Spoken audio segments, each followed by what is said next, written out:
صل على محمد وآل محمد. بسم الله الرحمن الرحيم. سلام على آل ياسين.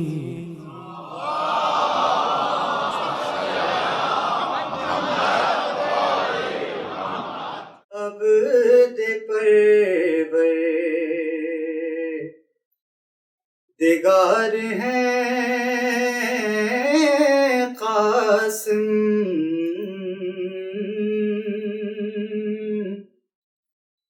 عبد پروردگار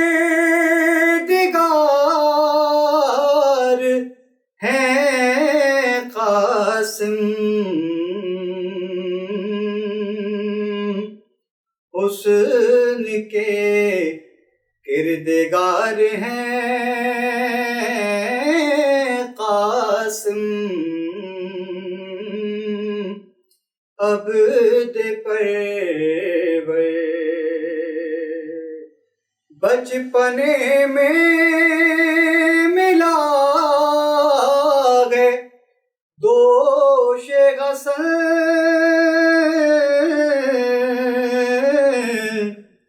بچپنے میں ملا ہے دوش حسن،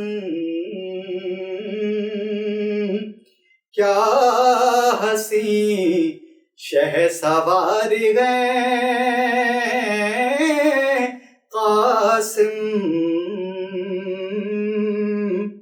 کیا حسین شہسوار گئے قاسم. نارو جنت کے یہ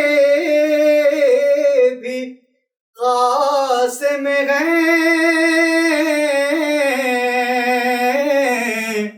نارو جنت کے یہ بھی قاسم ہیں، دادا کے ورثہ دار ہیں قاسم.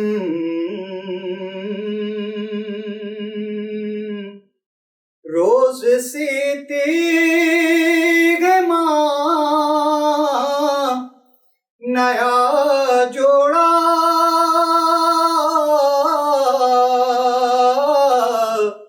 روز سیتی ہے ماں نیا جوڑا، ماں کے دل کی بہار ہے قاسم، ماں کے دل کی بہار ہے قاسم. ان کی مہندی سے ملتی ہے اولاد،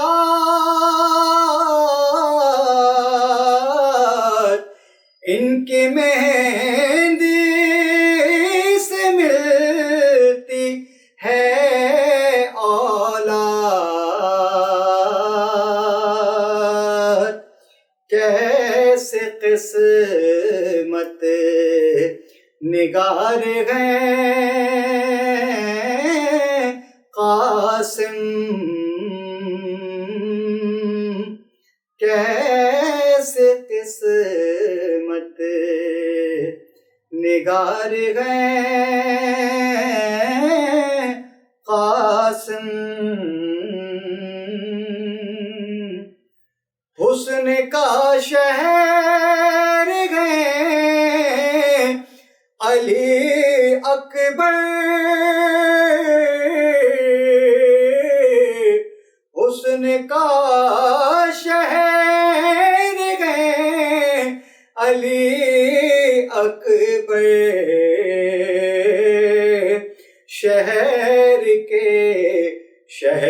یار ہیں قاسم شہر کے شہریار ہیں قاسم ہے خدا بھی جلیل یہ بھی جمیل ہے خدا بھی جلیل یہ بھی جمیل مثل پروردگار ہیں قاسم مثل پروردگار ہیں قاسم عبد پروردگار ہیں قاسم حسن کے کردگار ہیں قاسم عبد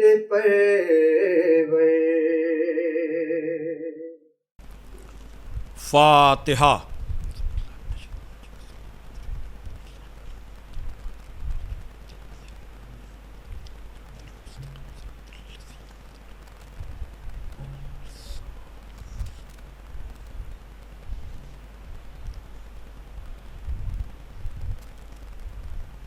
اعوذ باللہ من الشیطان اللعین الرجیم، بسم اللہ الرحمن الرحیم، الحمد للہ الذی ہدانا لہذا وما کننا لنہتدی لولا ان ہدانا اللہ، لقد جاءت رسل ربنا بالحق الصلاۃ والسلام علی النبی الامی العربی القرشی المکی المدنی البطحی الابتہی التہامی الدافع جیشات الاباطیل والدامغ صولات الازالیل مولن الحق بالحق ابی القاسم محمد وآلہ الطیبین الطاہرین المعصومین المظلومین الذین اذھب اللہ عنہم الرجس وطہرہم تطہیرا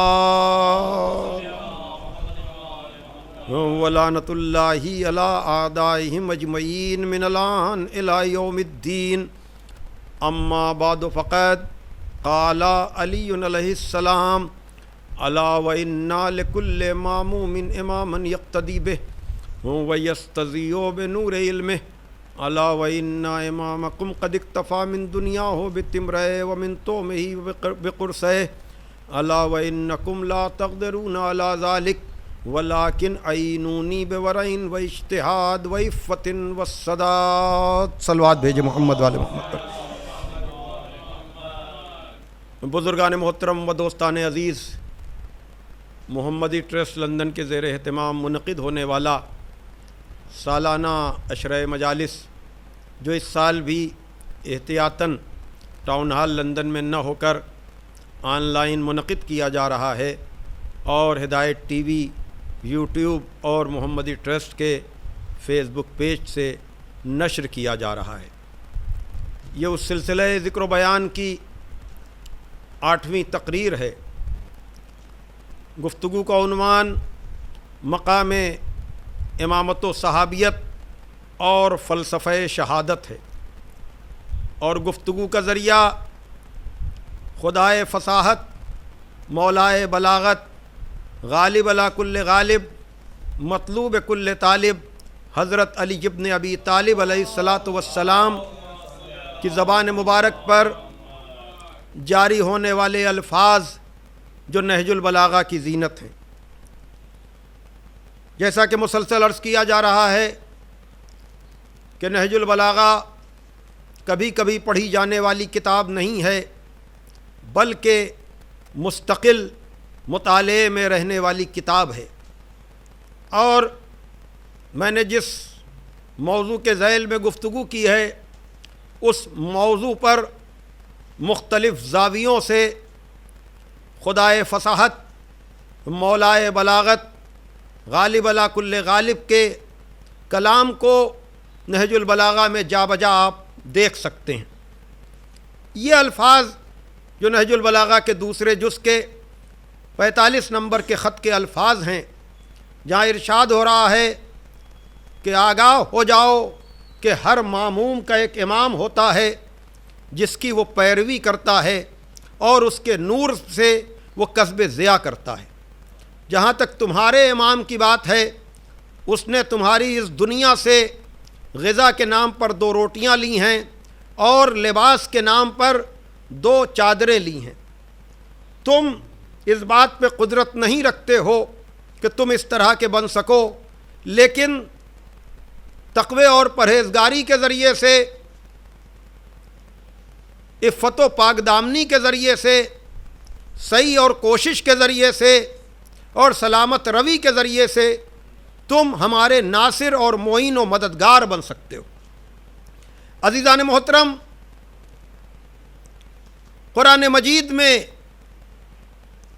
اسی ہدایت کی طرف جہاں عام انسانوں کا اور رہبر اور رہنما کا فرق بیان کیا گیا، میں نے متعدد آیتیں آپ حضرات کے سامنے امامت کے حوالے سے پیش کیں، اور کل گفتگو جس منزل پر رکی تھی کہ جب پروردگار عالم نے کفار مکہ کے انکار کو اس طرح سے بیان کیا کہ یقول الذین کفروا لست مرسلا قل کفی باللہ شہیدا بینی و بینکم ومن عندہ علم الکتاب۔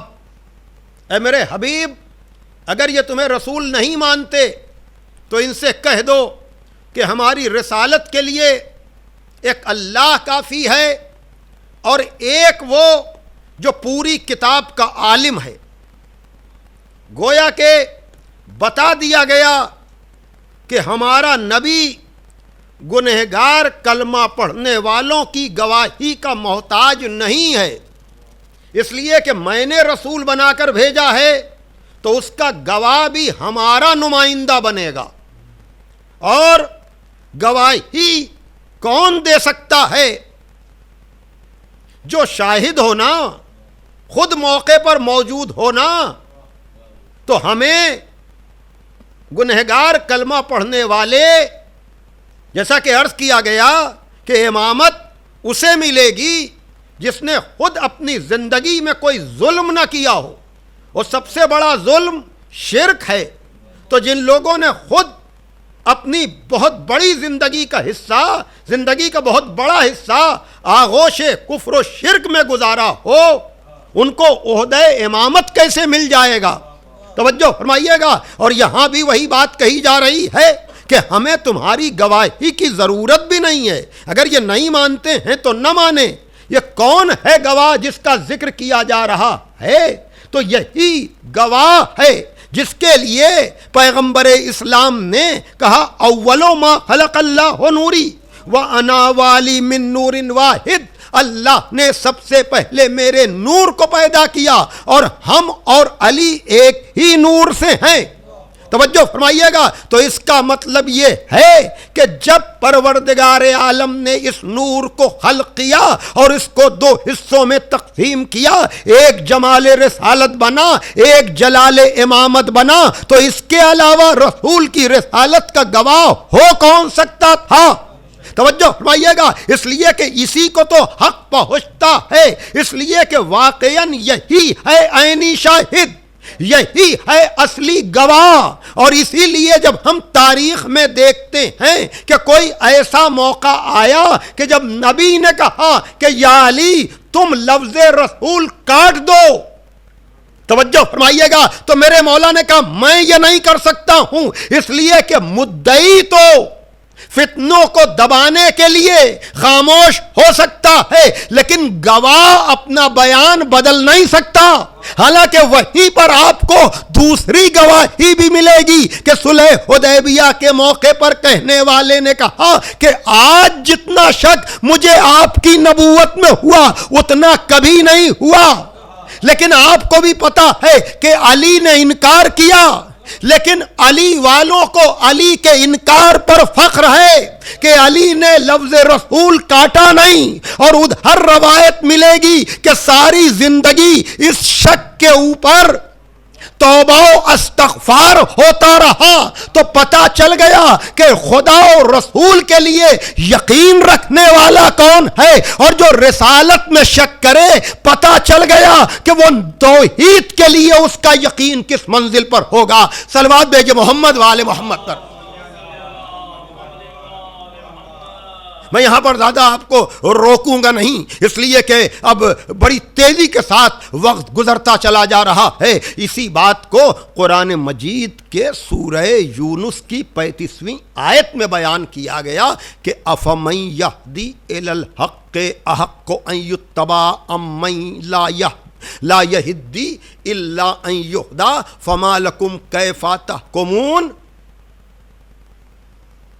کیا جو حق کی طرف ہدایت کرے اس کا زیادہ حق ہے کہ اس کا اتباع کیا جائے؟ توجہ فرمائیے گا، افمن یہدی الی الحق احق کو، کیا زیادہ حقدار اتباع اور پیروی کا وہ ہے کہ جو حق کی طرف ہدایت کرے، یا وہ جو ہدایت نہیں کر سکتا مگر خود اس کی ہدایت کی جائے؟ توجہ فرمائیے گا، یعنی واضح طور پر بیان کیا جا رہا ہے کہ اتباع اسی کا تو ہونا چاہیے جس کو خود ضرورت ہدایت نہ ہو۔ توجہ فرمائیے گا، جو خود ہدایت کی ضرورت رکھتا ہو وہ دوسروں کے لیے ہدایت کیا کرے گا؟ اور ادھر کیا کہا جا رہا ہے؟ ہمیں تمہاری گواہی کی ضرورت نہیں، گواہی کے لیے کافی ہے جو پوری کتاب کا عالم ہے۔ تو جو سارے مسئلوں کا عالم ہوگا اسی کو تو ہدایت کرنے کا حق ہوگا۔ اس بات کو قرآن نے بار بار کہا ہے کہ خبیث اور طیب برابر نہیں ہو سکتے، عالم اور جاہل برابر نہیں ہو سکتے۔ جو خدا کی طرف کے ہدایت یافتہ ہوں، یعنی مختلف آیتوں میں یہ بات بتائی جا رہی ہے کہ خدا کے یہاں سے پڑھ کر آنے والے اور ہیں، اس دنیا میں پڑھنے والے اور ہیں، خدا کے یہاں سے ہادی بن کر آنے والے اور ہیں، اور یہاں آ کر ہدایت لینے والے اور ہیں۔ اب تلاش کیا جائے کہ اس کائنات میں رسول کے ساتھ ساتھ وہ کون سا سلسلہ ہے کہ جس کو خود کبھی ہدایت کی ضرورت نہیں پڑی، بلکہ بڑے سے بڑے لوگ اسی در پر گئے کہ اگر وہ در نہ ہوتا تو ان کو کوئی ہلاکت سے بچا ہی نہ سکتا۔ صلوات بھیجے محمد وآل محمد پر۔ ایک اور صلوات بھیج دیجیے آپ ذرا محمد۔ توجہ فرمائیے گا، اس مختصر سی تمہید کے بعد جب ہم نہج البلاغہ کے اوراق کو الٹتے ہیں، اور میں گزارش کروں گا کہ واقعاً میں بار بار اس لیے کہہ رہا ہوں تاکہ لوگوں میں نہج البلاغہ فہمی کا ذوق اور شوق ڈیولپ ہو اور وہ جا کر دیکھیں، تو اس سلسلے میں قرآن مجید کے ساتھ ساتھ اگر آپ اس خطبے کو پڑھیں گے جسے خطبہ قاسیہ کے نام سے جانا جاتا ہے، تو میرے حساب سے ہدایت کی مختصر ترین اور جامع ترین آپ کو ایک تاریخ اس میں نظر آئے گی۔ توجہ فرمائیے گا، جہاں میں کہہ سکتا ہوں کہ یہ نہج البلاغہ کا طولانی ترین خطبہ ہے۔ ہاں، اس کی نمبرنگ کا فرق ہو سکتا ہے، مفتی جعفر صاحب مرحوم کے ترجمے میں اس کا نمبر 190 ہے، اور دوسرے نسخوں میں ہو سکتا ہے کہ 192 ہو، لیکن اگر نام سے اور اس کے طولانی ہونے کو دیکھ کر کے آپ نہج البلاغہ کی طرف رجوع کریں گے تو آپ کو زیادہ بھٹکنا نہیں پڑے گا کہ جہاں جناب آدم اور ابلیس سے گفتگو شروع ہوتی ہے اور مختلف انبیاء کا تذکرہ کرتے ہوئے مولائے کائنات اپنا نبی سے رشتہ بیان کرتے ہیں کہ میں نبی سے کتنا قریب تھا، اور پھر ارشاد فرماتے ہیں کہ وَلَقَدْ كَانَ يُجَاوِرُ فِي كُلِّ سَنَةٍ بِحِرَا فَأَرَاهُ وَلَا يَرَاهُ غَيْرِي کہ پیغمبر ہر سال غار حرا میں جاتے تھے، انہیں میں دیکھتا تھا، میرے علاوہ کوئی نہیں دیکھتا تھا۔ وَلَمْ يَجْمَعْ بَيْتٌ وَاحِدٌ يَوْمَئِذٍ فِي الْإِسْلَامِ غَيْرَ رَسُولِ اللَّهِ صلی اللہ علیہ وآلہ وسلم وخدیجہ وانا ثالثہما۔ یہ ان دنوں کی بات ہے جب اسلام نبی کے گھر کے علاوہ جہاں جناب خدیجہ بھی تھیں اور ان میں کا تیسرا میں تھا۔ توجہ فرما رہے ہیں عزیزان محترم، یہ کس طرف نشاندہی کی جا رہی ہے کہ بعد میں کلمہ پڑھ کر مسلمان ہونے والے اور ہیں، ابھی تو پیغمبر غار حرا میں جاتے ہیں، ابھی تو تبلیغ کا حکم بھی نہیں ہوا ہے، وانذر عشیرتک الاقربین کی آیت بھی نہیں آئی ہے، اس وقت کی بات مولائے کائنات کر رہے ہیں کہ پیغمبر ہر سال غار حرا میں جاتے تھے، میں دیکھتا تھا، میرے علاوہ کوئی نہیں دیکھتا تھا۔ اب آپ دیکھ رہے ہیں اس آیت کا اثر کہاں تک جا رہا ہے کہ ہمیں کسی اور کی گواہی کی ضرورت نہیں ہے، میرے حبیب تمہاری رسالت کے لیے ایک تمہیں رسول بنا کر بھیجنے والا اللہ کافی ہے، اور ایک وہ جو پوری کتاب کا عالم ہے، وہ ہدایت کرنے کا زیادہ حق رکھتا ہے جو خدا کے یہاں سے ہدایت یافتہ ہو۔ تو پیغمبر ہر سال غار حرا میں جاتے تھے، اب ارشاد فرما رہے ہیں کہ میں دیکھتا تھا انہیں اور میرے علاوہ کوئی نہیں دیکھتا تھا۔ ارا نور الوحی والرسالہ واشم ریح النبوہ، اور میں وحی کا نور دیکھتا تھا، میں رسالت کا نور دیکھتا تھا، میں نبوت کی خوشبو سونگھتا تھا۔ توجہ فرمائیے گا، یعنی یہ کون کہہ رہا ہے؟ یہ مولائے کائنات کہہ رہے ہیں۔ اب دیکھیے کس طرح سے رسالت کی عظمت کو کم کیا گیا ہے۔ جب آپ عام تاریخوں میں یا سیرت کی کتابوں میں دیکھیں گے، یہیں سے پتہ چلتا ہے کہ نہج البلاغہ عظمت رسالت کے لیے، حقیقی اسلام کے لیے، حقیقی دین کے لیے کتنی ضروری ہے۔ مختلف سیرت کی کتابوں میں آپ کو یہ ملے گا کہ پیغمبر پر وحی آئی تو پیغمبر خود اس کا ادراک نہیں کر سکے، جناب خدیجہ کے پاس آئے، اپنے بدن پر طاری ہونے والی کیفیتوں کو بیان کیا، جناب خدیجہ دوڑی ہوئی ورقہ بن نوفل کے پاس گئیں، ورقہ بن نوفل چونکہ وہ اس کو انجیل کا علم تھا تو اس نے کہا کہ تم جو کیفیت بیان کر رہی ہو یہ تو لگتا ہے کہ تمہارے شوہر پہ ناموس یعنی خدا کا ملک آتا ہے۔ ایک وہ نبوت ہے کہ جہاں خود نبی کو پتا نہیں کہ اس پر وحی آئی، اور ایک یہ خطیب منبر سلونی کا کلام ہے کہ نبی ہی نہیں میں بھی جانتا تھا۔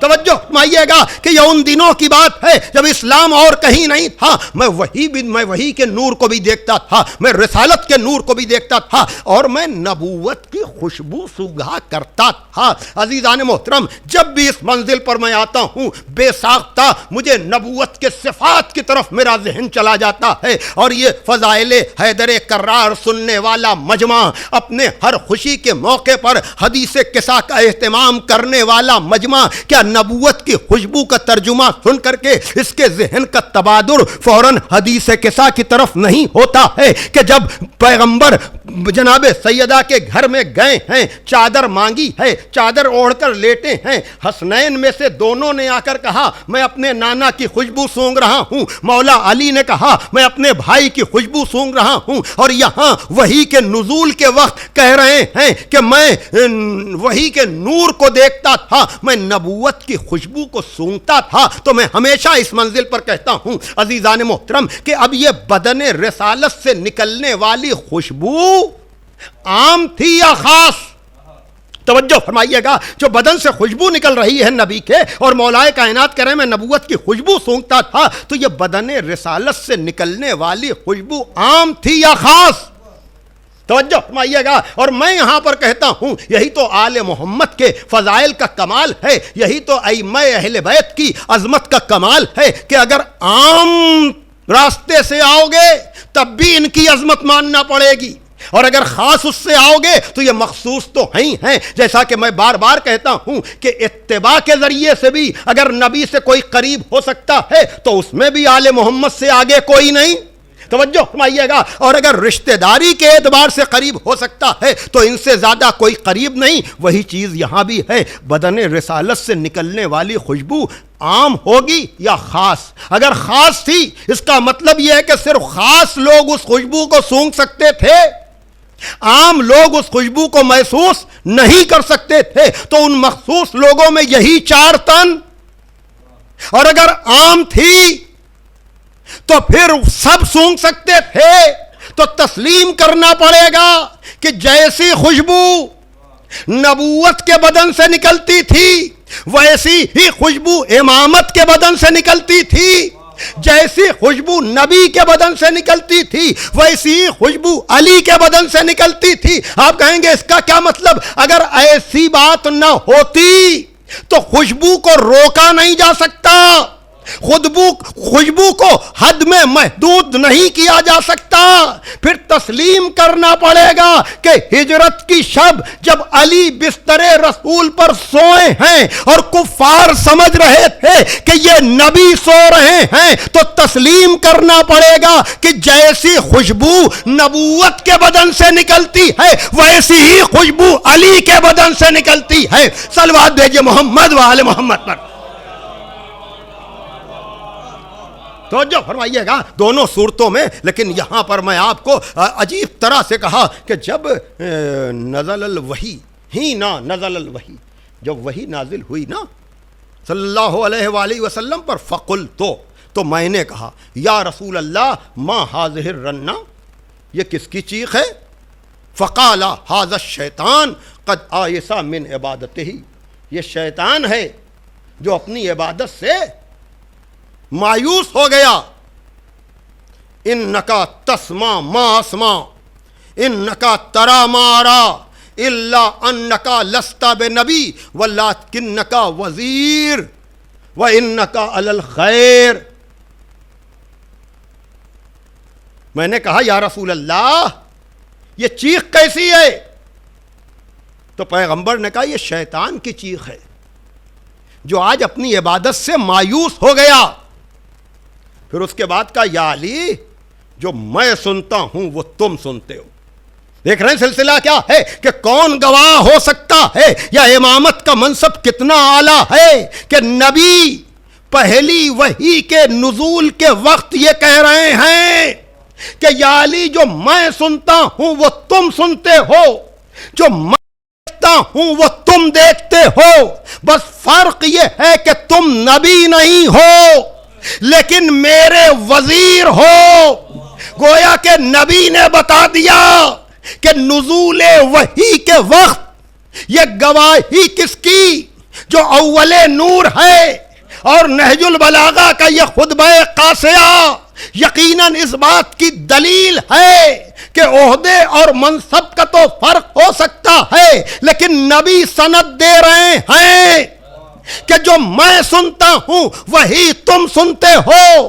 یہی وجہ ہے کہ جب تبدیلی قبلہ کی آیت آئی, بڑی توجہ عزیزان محترم, نبی کے پیچھے نماز تو بہت پڑھ رہے تھے لیکن علی کے علاوہ کسی نے نبی کا اتباع نہیں کیا. اس لیے کہ اگر قبلے کی تبدیلی کی آیت نماز سے پہلے آتی تو نبی اصحاب کو بتا دیتے, نماز کے بعد آتی تو نبی اصحاب کو بتا دیتے. وہ تو دوران نماز آیت آ گئی. بھائی صلوات بھیجئے محمد و آل محمد پر.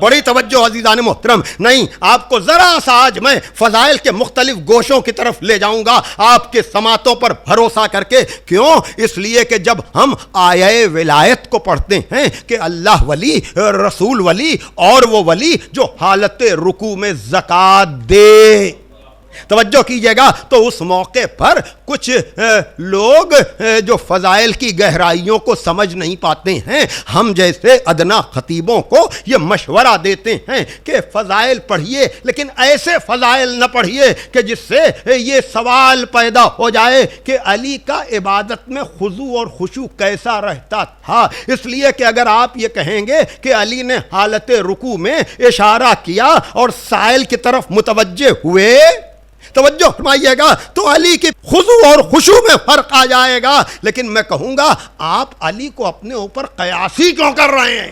یہی تو میں کہہ رہا ہوں نا، مولا کائنات نے کہا تم اس بات پہ قدرت نہیں رکھتے ہو کہ مجھ جیسے بن سکو۔ اللہ نے ائمہ عدل پر یہ فرض کیا ہے کہ وہ اپنے معیار زندگی کو سماج کے نچلے طبقے کے مطابق رکھیں، اور میں عرض کر چکا کہ امت اور ہے، آل محمد اور ہیں۔ یہی تو بتایا جا رہا ہے کہ کوئی ضرورت نہیں ہے کسی اور کی گواہی کی، ایک اللہ کافی ہے اور ایک وہ جو پوری کتاب کا عالم ہے۔ یہی تو پیغام پورے عشرے کا ہے کہ امت اور ہے، آل محمد اور ہے، امام اور ہے، ماموم اور ہے، رہبر اور ہے، رہرو اور ہے، لیڈر اور ہے، فالوور اور ہے۔ یہی تو بتایا جا رہا ہے، اسی فرق کو واضح کیا جا رہا ہے۔ تو یہاں بھی آپ دیکھ لیجئے، آپ گھبرائیے نہیں، فضائل ہم پڑھ رہے ہیں تو ہم اس کے ذمہ دار بھی ہیں۔ اگر آپ یہ کہہ رہے ہیں کہ یہ اچھا نہیں لگتا کہ حالت نماز میں علی کسی اور کی طرف متوجہ ہوں، تو آیت کیوں نہیں پڑھتے آپ کہ خدا کہہ رہا ہے اللہ ولی، رسول ولی، اور وہ جو حالت رکوع میں زکوٰۃ دے، گویا کہ خدا کو بھی ایک ایسا رکوع کرنے والا چاہیے ہے۔ صلوات بھیجے محمد والے محمد پر۔ اور پھر اگر آپ یہ کہہ رہے ہیں کہ اس سے فرق پڑ جائے گا تو آپ اب تک سمجھے ہی نہیں کہ ایکشن کا نام عبادت نہیں ہے، حکم خدا پر عمل کرنے کا نام عبادت ہے۔ کہ جہاں شاعر نے کہا کہ ذکر علی بھی چاہیے ذکر نبی کے ساتھ، توجہ کیجئے گا، پوری گفتگو یہی ہے۔ رسول کی گواہی کون دے گا؟ جو پوری کتاب کا عالم ہو۔ ہدایت کون کرے گا؟ جو خدا کے یہاں سے ہدایت لے کر کے آئے۔ امامت کسے ملے گی؟ جس کے یہاں شائبہ ظلم نہ ہو۔ ذکر علی بھی چاہیے ذکر نبی کے ساتھ، ورنہ کھلا فریب ہے یہ زندگی کے ساتھ۔ اور حیدر کی ہمسری میں جو فیاض بن گئے، ان کی نماز بھی گئی انگشتری کے ساتھ۔ صلوات بھیجے محمد والے محمد پر۔ اور پھر یہ امامت علی تک رکتی نہیں، اس لیے کہ جب یزید کے باپ نے اپنا خاندانی حوالہ دے کر کے کہ ہم دونوں عبد مناف کی اولاد ہیں، ہم دونوں کا سلسلہ ایک ہے، تو یہ نہج البلاغہ کا 28 نمبر کا خط ہے۔ مولا کائنات نے کہا ہاں اگر تم کہہ رہے ہو ٹھیک ہے، کذالک ایسا ہی صحیح، لیکن کیا یہ فرق تمہیں نہیں معلوم کہ وَمِنَّ النَّبِيُّ وَمِنْكُمُ الْمُكَذِّبُ، نبی ہم میں سے ہے، نبی کا جھٹلانے والا تجھ میں سے ہے۔ منا اسد اللہ ومنکم اسد الاحلاف، خدا و رسول کا شیر ہم میں سے ہے، جھوٹے معاہدے کرنے والے تجھ میں سے ہیں۔ منا سیدہ شباب اہل الجنہ ومنکم صبیۃ النار، جوانان جنت کے سردار ہم میں سے ہیں اور جہنم میں جلنے والے بچے تجھ میں سے ہیں۔ منا خیر النساء العالمین ومنکم حمالۃ الحطب، عالمین کی عورتوں میں جو سب سے بہتر ہے وہ تو ہم میں سے ہے اور حمالۃ الحطب تجھ میں سے ہے۔ صلوات بھیجے محمد والے محمد پر۔ مجھے بہت جلدی گریز کرنا پڑی اور میں امام علی کی امامت سے امام حسن اور امام حسین کی سرداری کی طرف آ گیا۔ یہاں بھی یہی آپ کو احساس ہو جائے گا کہ جس سن میں نبی نے حسن و حسین کی سرداری کا اعلان کیا، کیا سن تھا وہ؟ یہ حدیث متفق بین الفریقین ہے نا کہ حسن و حسین جوانان جنت کے سردار ہیں، تو رسول کی حدیث ہے جبھی تو سب متفق ہیں۔ توجہ فرمائیے گا۔ تو اب تاریخ کی ضرورت یہیں پڑتی ہے کہ وصال نبی، نبی دنیا سے پردہ کب کر رہے ہیں؟ 11 ہجری میں۔ توجہ فرمائیے گا۔ اور امام حسن کی تاریخ ولادت دنیا میں ظاہری طور پر آنے کی تاریخ زہرا کی آغوش 15ویں رمضان 3 شعبان امام حسن مجتبی، 3 شعبان 4 ہجری امام حسین تو اگر آخری عمر میں بھی نبی نے کہا ہو کہ حسن و حسین جوانان جنت کے سردار ہیں تو زیادہ سے زیادہ ان کا سن ظاہری کیا بنتا ہے؟ 7 اور 8 سال. توجہ. اور 7 اور 8 سال کے سن میں نبی کہہ رہے ہیں کہ حسن و حسین جوانان جنت کے سردار ہیں. یہاں مشکل ہے کہ دنیا کی سرداری نہیں مان رہے اور وہاں نبی کہہ رہے ہیں ان کے بچپنے پر نہ جاؤ، یہ جوانان جنت کے سردار ہیں. اور بزم رسول میں بیٹھنے والے سن دراز صحابی تک کا کوئی اعتراض نہ کرنا کہ یہ بچے اور ہمارے سردار. توجہ فرمائیے گا، گویا کہ بزم رسول میں بیٹھنے والے بھی جانتے تھے کہ جو آیے تطہیر و آیے مباہلہ کے مصداق ہیں، جو خدا کے منتخب کیے ہوئے ہیں، ان کا سن و سال نہ دیکھو بلکہ ان کا عہدہ اور منصب دیکھو.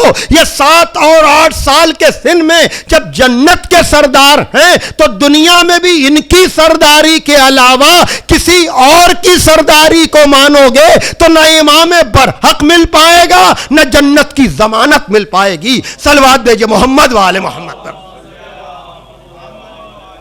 اور پھر یہ بات بھی آپ یاد رکھیے گا کہ یہاں یہ امامت ایک تسلسل ہے عزیزان محترم، اور تسلسل کو اگر سمجھنا ہے تو اس انداز سے آپ دیکھیے کہ کہا ضرور جاتا ہے کہ حسن کا مزاج اور تھا، حسین کا مزاج اور تھا. تمہاری ظاہری نگاہ ہے، گہرائی میں جا کر دیکھو تو پتا چلے گا کہ امامت تسلسل کا نام ہے، ایکسیڈنٹ کا نام نہیں ہے. یہ 2 بھائی ہیں، ایک صلح کر رہا ہے، ایک جنگ کر رہا ہے، لیکن دونوں جوانان جنت کے سردار ہیں، دونوں مصداق آیے تطہیر ہیں، دونوں مصداق آیے مباہلہ ہیں، دونوں مصداق سورہ کوثر ہیں، دونوں مصداق سورہ دہر ہیں. اب صلح اور جنگ کا فلسفہ کیا ہے؟ اگر اختلاف ہے بھائیوں میں تو وہ تو زندگی میں کھل جاتا ہے، زندگی میں نہیں تو بڑے بھائی کے احترام میں چھوٹا بھائی زندگی ہی میں تو نہیں بولے گا. اس بھائی کے بعد تو اس کو فیصلہ کرنے کا اختیار ہوگا. لیکن یہ امامت کے فیصلوں کا آپ تسلسل تو دیکھیے کہ معاہدہ کرے بڑا بھائی اور عمل کرے چھوٹا بھائی. اس لیے کہ امام حسین کے مزاج میں اگر کوئی فرق ہوتا تو پھر وہی تاریخ. 50 ہجری میں ہے امام حسن کی شہادت، 61 ہجری میں ہے کربلا. اگر بھائیوں کا اختلاف ہوتا، فکری اختلاف ہوتا تو امام حسین 51 میں کربلا بناتے، 52 میں کربلا بناتے، 53 میں کربلا بناتے. یہ 10 سال کا انتظار بتا رہا ہے کہ بڑے بھائی نے جو معاہدہ کیا تھا یزید کے باپ سے، جب تک معاہدے کی آخری شرط پر کہ مخالفت نہ ہو جائے، اور یہی ہوا بھی جب شام کے حاکم نے اپنے بعد یزید کو بنا دیا اور وہ اپنی منزل پر پہنچ گیا، اور یزید نے امام حسن کے چھوٹے بھائی امام حسین سے مطالبہ بیعت کیا. اب امام حسین نے وہ جواب دیا تو اس موقع پر میں کہہ سکتا ہوں کہ اگر اس منزل پر امام حسن ہوتے وہ بھی کربلا بنا دیتے، لیکن چونکہ وہ موقع تھا اس لیے امام حسن نے اپنے کیے ہوئے معاہدے پر عمل کیا. اور یہی نہیں، اگر فلسفہ شہادت کو آپ کو سمجھنا ہے تو کربلا میں قاسم ابن حسن کا وجود بتا رہا ہے کہ حسن تو شہید ہو گئے لیکن ان کا بیٹا ان کا نمائندہ بن کر حسین ابن علی کی شہادت میں شریک ہے. دیکھیے میں کس طرح سے بڑی تیزی کے ساتھ میں نے بہت سے مرحلوں کو طے کیا ہے، اور اسی کی گواہی میں میں یہ کہتا ہوں کہ دیکھیے آپ جب شہدائے کربلا شب عاشور میں امام حسین نے ایک ایک کا نام بتایا ہے تو کسی نے بھی سوال نہیں کیا سوائے قاسم کے. توجہ فرمائیے گا, کس نے سوال کیا؟ جناب قاسم نے. چچا کیا میرا نام نہیں ہے؟ میں کہوں گا فرزند رسول, آپ جب سب کے نام بتا رہے ہیں تو قاسم کا بھی نام بتا دیجئے. جواب آئے گا, آنے والا بددیانت مورخ کہے گا کہ بلا اجازت کے اپنے بھتیجے کو لے آئے. کہا میں نام نہیں لوں گا, قاسم بتائے گا. اللہ اکبر. ہاں عزیزان محترم, جناب قاسم سے پوچھا کہ تمہارے نزدیک موت کیسی ہے؟ کہا چچا موت ہمارے نزدیک شہد سے زیادہ شیریں ہے. کہا قاسم تمہارا نام بھی ہے اور تمہارے بھائی اصغر کا نام بھی ہے. اب غیرت ہاشمی کو آپ دیکھیے, اپنا نام سن کر تو جناب قاسم خوش ہوئے, لیکن اصغر کا نام سنتے ہی غیرت ہاشمی نے تڑپ کر پوچھا کہ چچا کیا اشقیاء خیمے میں آ جائیں گے؟ یہ سوال دیکھ رہے ہیں آپ, یعنی یہ بتایا جا رہا ہے کیا خیمے میں آ جائیں گے؟ امام حسین بھتیجے کے سوال کے مزاج کو سمجھے. کہا یہ پوچھنا چاہ رہا ہے کیا خیموں تک آ جائیں گے اشقیاء؟ فوراً تسلی دی, نہیں میرے لال, میں اصغر کے لیے جا کر سوال آپ کروں گا, لیکن میں کہوں گا مولا حسین ابھی تو آپ قاسم کو تسلی دے رہے ہیں, لیکن آپ کی شہادت کے بعد خیمے بھی جلیں گے, بیویوں کے سروں سے چادریں بچھنیں گی. ہاں عزادارو آ گئی وہ منزل. آج 7ویں محرم, کربلا کی طرف کان لگائیے. العطش, ہائے پیاس, ہائے پیاس کی آواز آپ کو آتی ہوئی نظر آئے گی. اللہ اکبر. ہاں عزادارو جناب قاسم, جناب قاسم جو اپنے بابا کی نمائندگی کر رہے ہیں, جب اصحاب جا چکے, اعزا کی باری آئی, بار بار جاتے ہیں اپنے چچا کے پاس کہ شاید اب اجازت مل جائے, شاید اب اجازت مل جائے, لیکن کہا جاتا ہے قاسم ہم تمہیں اجازت نہ دیں گے. آخر میں پھر وہی روایتوں میں عجب اشارے ہیں کہ جناب قاسم کی آنکھ لگ گئی, عجب طرح کا منظر دیکھا کہ باپ زخمی ہے, زہر کا اثر ہو رہا ہے, اور جناب قاسم کے بازو پہ تعویذ باندھتے ہوئے زخمی باپ کہہ رہا ہے کہ میرے لال جب کوئی سخت وقت آ جائے تو بازو پر بندھے ہوئے تعویذ کو کھول لینا. اب جو جناب قاسم نے تعویذ کو کھولا, خطیب الایمان کے عجب جملے ہیں کہ ارے تعویذ میں یا کوئی دعا ہوتی ہے, یا کوئی نقش ہوتا ہے, یا کوئی آیت لکھی ہوتی ہے, یہ عجب تعویذ ہے کہ جس میں کوئی نقش نہیں ہے, جس میں کوئی دعا نہیں ہے, بلکہ بڑے بھائی کا خط چھوٹے بھائی کے نام ہے. آپ دیکھ رہے ہیں امام حسن کی شرکت شہادت کے باب میں کس طرح سے ہو رہی ہے کہ حسین کربلا میں میں تو نہ ہوں گا, لیکن میرا بیٹا قاسم. اللہ اکبر. ہاں عزادارو ایک مرتبہ جناب قاسم دوڑے ہوئے گئے, بہت دنوں کے بعد بھائی کی تحریر امام حسین نے دیکھی, خط پڑھتے جاتے ہیں, روتے جاتے ہیں. روایت کے جملے عجب ہیں کہ حسین نے ایک مرتبہ قاسم کو سینے سے لگایا. اللہ اکبر. چچا اور بھتیجے اتنا روئے کہ دونوں کو غش آ گیا. ہاں عزادارو آپ کو اندازہ ہے میں کیسے عرض کروں آپ کے سامنے, اس لیے کہ اگر آپ کے یہاں شدت گریہ کی وجہ سے کسی کو غش آ جاتا ہے یا کوئی بے ہوش ہو جاتا ہے تو پہلا کام کیا کیا جاتا ہے کہ پانی کے چھیٹے مارے جاتے ہیں. اے حسین کے نام پر سبیلوں کو لگانے والوں, چچا اور بھتیجوں کو غش آ گیا ہے, چلو آنسوؤں کا نذرانہ لے کر چلو, اس لیے کہ خیمے میں ایک بوند بھی پانی نہیں ہے. مولا آنسوؤں کا نذرانہ حاضر ہے. ہاں عزادارو، جناب قاسم کو میدان میں جانے کی اجازت ملی ہے اور حسین ابن علی نے قاسم کو رخصت کرتے وقت عجب کام کیا. جناب قاسم کے سینے کو چاک کر دیا، گریبان کو چاک کیا. پتا ہے کیوں؟ یہ عرب کا دستور تھا، اگر کسی کا سینہ چاک ہے تو پتا چل جاتا تھا کہ آنے والا یتیم ہے. یہ حسین ابن علی بھیج کر بتا رہے ہیں کہ میں حجت تمام کر رہا ہوں. جناب قاسم گئے. دل تو چاہتا تھا کہ بہت تفصیل سے مسائل یقیناً اور مختلف مجلسوں میں آپ سنیں گے، لیکن اب آپ میرے پڑھنے کا انتظار نہ کریں، چشم تصور میں اپنے کو کربلا پہنچائیں، اس لیے کہ یتیم حسن کا ماتم ہے. کہیں بی بی ام فروا کو شکوا نہ ہو کہ بچہ یتیم تھا تو گریا کم ہوا.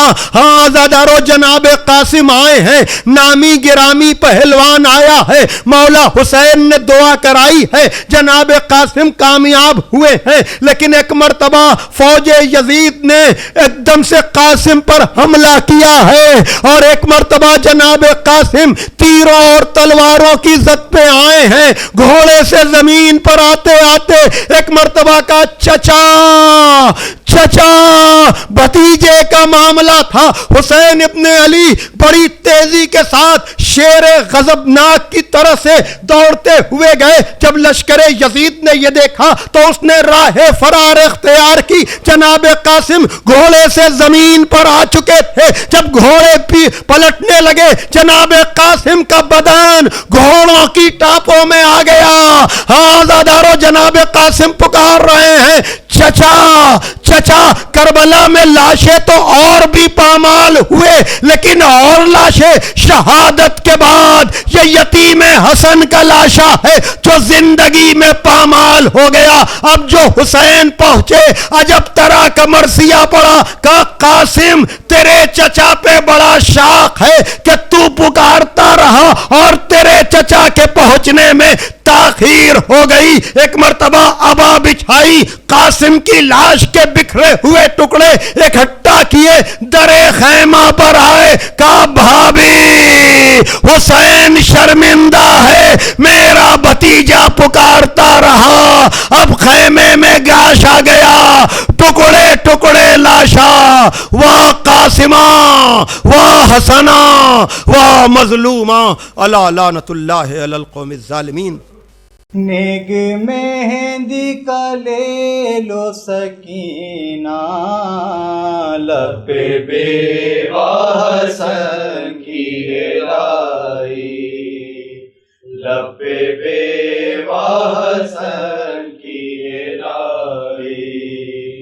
تیرے بھائی نے مہندی لگائی، نیگ مہندی کا لے لو سکینہ، لب بیوہ حسن کی لائی، لب بیوہ حسن کی لائی. پانی ہوتا تو سندل لگاتی، سو گئے یوگی سارے باراتی، سو گئے یوگی سارے باراتی. سو نہ جائے تیرا دلہا بھائی، نیگ مہندی کا لے لو سکینہ، لب بیوہ حسن کی لائی، لب بیوہ حسن کی لائی. دیکھو مقتل سے آتا ہے دولہا، در پہ خیمے کے جل جاؤ بیٹا، در پہ خیمے کے جل جاؤ بیٹا.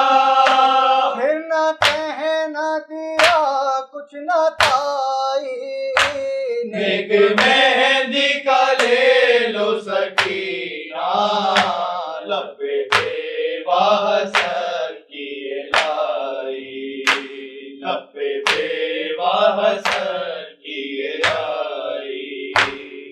دولہا کو لاتے گئے شے اٹھا کر، روک لو در پہ خیمے کے جا کر، روک لو در پہ خیمے کے جا کر، رن میں قاسم نے مہندی لگائی، نیک مہندی کا لے لو سکینہ، لب پہ بیوہ حسن کی لائی، لب پہ بیوہ حسن کی لائی، جانے کس کی نظر لگ گئی تھی، خاک پر مہندی سب گر پڑی تھی، خاک پر مہندی سب گر پڑی تھی، وہ تو سرور نے جا کر اٹھائی،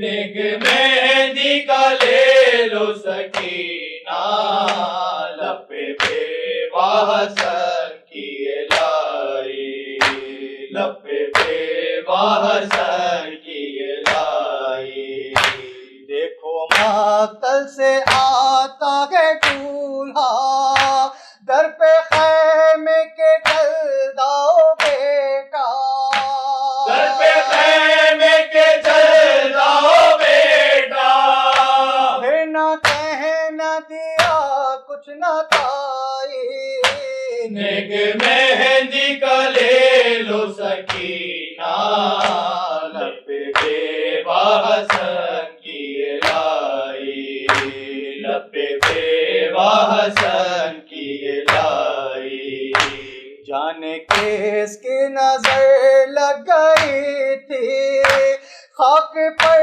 مہندی سب گر پڑی تھی، خاک پر مہندی سب گر پڑی تھی، وہ تو سرور نے جا کر اٹھائی، نیک مہندی کا لے لو سکینہ، لب پہ بیوہ حسن کی لائی، لب پہ بیوہ حسن کی لائی، حرم میں انیس ایک محشر، جب یہ کہتی تھی لاش پہ مادر، جب یہ کہتی تھی لاش پہ مادر، آرزو میرے دل کی برائی، نیک مہندی کا لے لو سکینہ، لب پہ بیوہ حسن کی لائی، لب پہ بیوہ حسن کی لائی، نیک مہندی کا لے لو سکینہ، لب پہ بیوہ حسن کی لائی، لب پہ بیوہ حسن کی لائی، قیدی بن کر پابند رسن، لاشوں سے جو گزرے اہل حرم، ہر بی بی اپنے پیاروں سے ہوتی تھی ودا کر کے ماتم، ایک بی بی فاطمہ بنت حسن، پامال بدن قاسم کی بہن، کسی ایک جا سے رخصت نہ ہوئی، کسی ایک جا سے رخصت نہ ہوئی، ٹکڑوں میں جو تھا بھائی کا بدن، کبھی اس ٹکڑے پر گئے قاسم، کبھی اس ٹکڑے پر گئے قاسم، ہائے ہائے قاسم ہائے قاسم، ہائے ہائے قاسم ہائے قاسم، ہائے ہائے قاسم ہائے قاسم، ہائے ہائے قاسم ہائے قاسم، تیری بہن غریب نو نہیں بھولنا، تیری بہن غریب نو نہیں بھولنا، تیرے قتل دا منظر ہے قاسم، ہائے ہائے قاسم ہائے قاسم، ہائے ہائے قاسم ہائے قاسم، ہائے ہائے قاسم ہائے قاسم، ہائے ہائے قاسم ہائے قاسم، کبھی صحرا دیکھ کے روتی تھی، کبھی غش کھا کے گر جاتی تھی، کبھی صحرا دیکھ کے روتی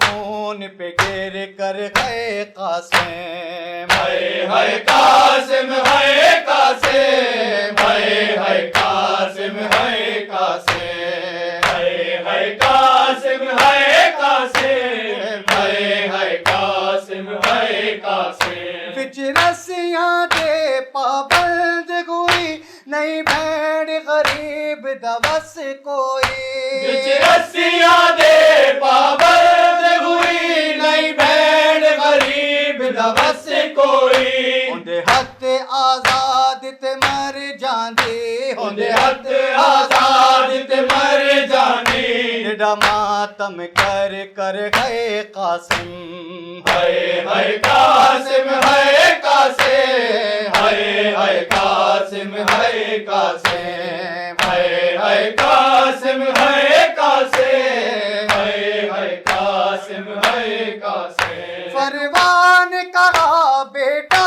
قاسم کہہ دینا دادی زہرا سے، پروان کہا بیٹا قاسم کہہ دینا دادی زہرا سے، غربت کی کمائی ٹکڑوں میں، غربت کی کمائی ٹکڑوں میں، بھیجی ہے سجا کر گئے قاسم، ہائے ہائے قاسم ہائے قاسم، ہائے ہائے قاسم ہائے قاسم، ہائے ہائے قاسم ہائے قاسم، ہائے ہائے قاسم ہائے قاسم، سانو راس نہ آئی کرب بلا تو باج کفن میں باجردا، سانو راس نہ آئی کرب بلا تو باج کفن میں باجردا، تیرے قتل دے بعد لائنا نے، تیرے قتل دے بعد لائنا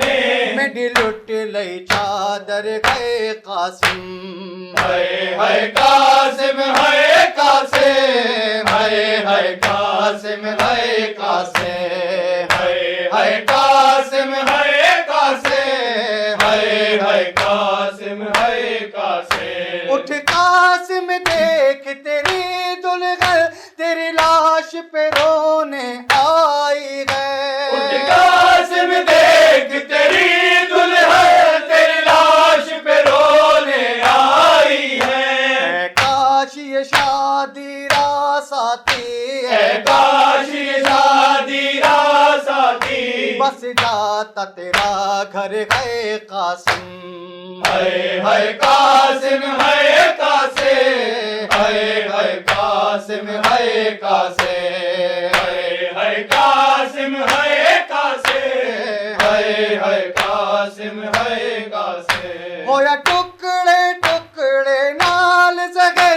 میرے بابے غسل دا پاک جگئے، ہویا ٹکڑے ٹکڑے نال زہر میرے بابے حسن دا پاک جگر، ہوئی ٹکڑے ٹکڑے وچ مقتل، کوئی ٹکڑے ٹکڑے وچ مقتل، تیری لاش برادر گئے قاسم، ہائے ہائے قاسم ہائے قاسم، ہائے ہائے قاسم ہائے قاسم، ہائے ہائے قاسم ہائے قاسم، ہائے ہائے قاسم ہائے قاسم، ہر سات محرم کو مہندی تیری یاد میں قاسم اٹھتی ہے، ہر سات محرم کو مہندی تیری یاد میں قاسم اٹھتی ہے، دولہا دولہا قاسم دولہا دولہا دولہا قاسم دولہا، ہوتا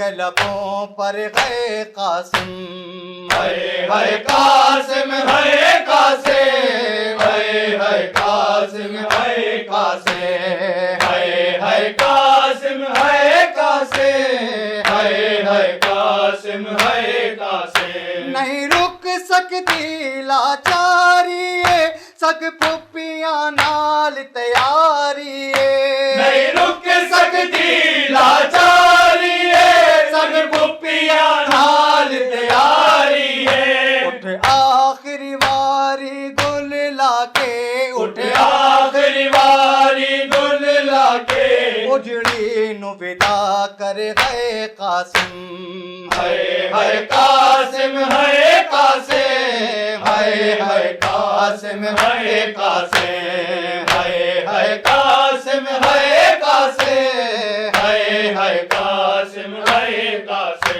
تیری بہن غریب نو نہیں بھولنا تیری بہن غریب نو نہیں بھولنا تیرے قتل دا منظر ہے قاسم ہے قاسم ہے قاسم ہے قاسم ہے قاسم ہے قاسم ہے قاسم ہے قاسم ہے قاسم اللهم صل